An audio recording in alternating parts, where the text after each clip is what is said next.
Батюшку ангелов сочельник Бог на землю посылал.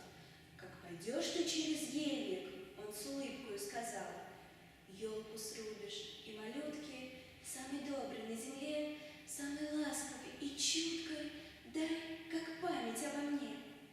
И смутился ангел крошка. Ну кому же мне отдать?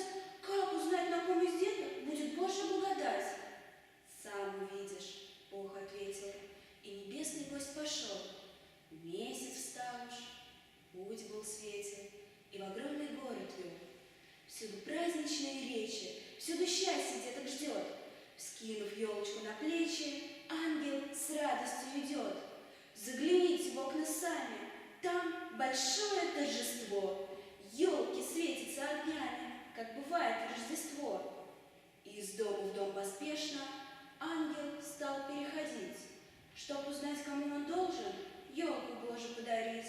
И прекрасных, и послушных много видел он детей. Все при виде Божьей елки, все забыв, тянулись к ней. Кто кричит: «Я елки стою!», кто корит зато его: «Не сравнишься ты со мною, я добрее твоего!». Нет, я елочки достойна и достойней всех других. Ангел слушает спокойно, озирая с грустью их. Все кичатся друг пред другом, каждый хвалит сам себя, на соперника с испугом или завистью глядя. И на улицу понурясь, ангел вышел. Боже мой, научи, кому я должен дар отдать бесценный твой.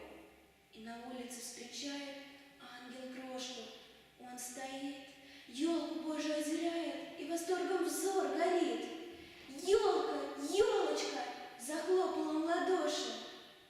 Жаль, что я этой елки недостоин, и она не для меня. Но неси ее сестренке, что лежит у нас больна. Сделай ей такую радость, стоит елочки она.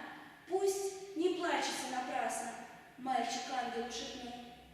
И с улыбкой ангел ясной елку к крошке притянул. И тогда с каким-то чудом с неба звезды сорвались, и, сверкая изумрудом, ветви елочки вплелись.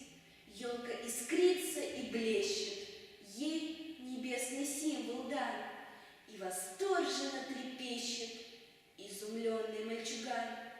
И любовь, узнав такую, ангел, тронутый до слез, Богу весточку благую, как бесценный дар принес.